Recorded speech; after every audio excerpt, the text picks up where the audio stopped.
Bismillahirrahmanirrahim. Assalamualaikum warahmatullahi wabarakatuh. Salam literasi budaya, salam literasi Ramadan. Saya Acep Iwan Saidi dari kelompok kalian literasi budaya visual Fakultas Seni Rupa dan Desain ITB. Sahabat literasi budaya, kita sedang berada di ambang malam kedua dalam 10 malam terakhir yang menentukan.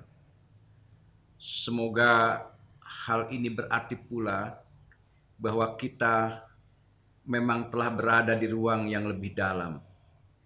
Kita mendekat ke tempat kita berhalwat dengan yang maha hebat.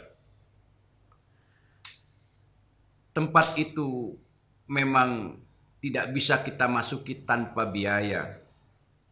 Ia meminta syarat, ditempuh dengan jalan saum. Tentu syarat yang dimaksud adalah meningkatkan kualitas saum itu sendiri. Di situ, daya tahan terhadap tekanan lapar dan dahaga mesti kian dijaga. Tentu yang utama adalah menahan lapar dan dahaga atas syahwat dalam arti yang luas.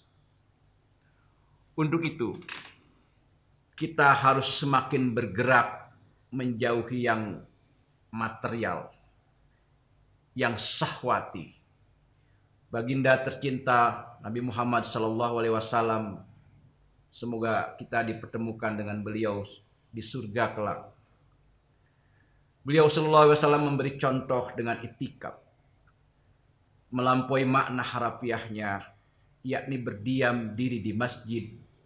Itikaf tidak lain adalah fokus, laku konsentrasi, memusatkan perhatian sepenuhnya kepada Ilahi, Rabb yang menggenggam hati. Itikaf adalah kontemplasi.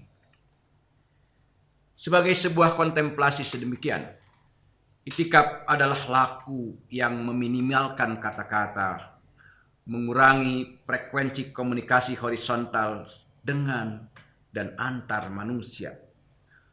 Oleh sebab itu, dapat dipahami jika hadis tentang itikaf seluruhnya merupakan hadis fi'liyah, yakni sabda yang disampaikan melalui contoh perilaku, sabda dengan tubuh. Melalui cara ini, Rasulullah SAW seakan berpesan agar kita mengikutinya saja, tanpa bertanya, bahkan tanpa mendengar ucapan beliau. Secara semiotik, hadis fi'liyah dapat dibaca sebagai sabda yang indeksikal, yakni petunjuk langsung tanpa media komunikasi verbal atau mulut. Jika nafsu berkata-kata atau berkomunikasi secara horizontal saja diminimalkan, apatah lagi nafsu yang daya betotnya di atas itu?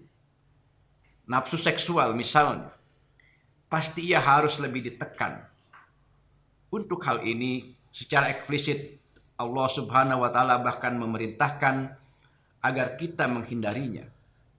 Dalam surat Al-Baqarah ayat 187 Allah berfirman, "Dan janganlah kalian bergaul dengan istri-istri kalian sedangkan kalian dalam keadaan itikaf di beberapa masjid." Nabi sendiri sebagaimana diriwayatkan dalam Sahih Muslim mengencangkan sarungnya atau tidak menggauli istri-istrinya. Sejalan dengan hal tersebut, pengendalian terhadap nafsu makan pun kiranya mesti ditingkatkan. Volume makanan yang masuk ke dalam tubuh mesti kian diseleksi. Sesungguhnya perut yang terlalu penuh menyebabkan mata kita rapuh dan daya tahan tubuh meluruh. Alih-alih mengajak pergi ke masjid, perut kenyang cenderung membuat kita tumbang di ranjang. Oleh sebab itu, agar waktu bersama Tuhan dapat diperpanjang, waktu di meja makan harus diperpendek. Selamat berbuka. Semoga bisa tidak terlalu lama. Mari bersegera. Tuhan menunggu kita di musola. Wassalamualaikum warahmatullahi wabarakatuh.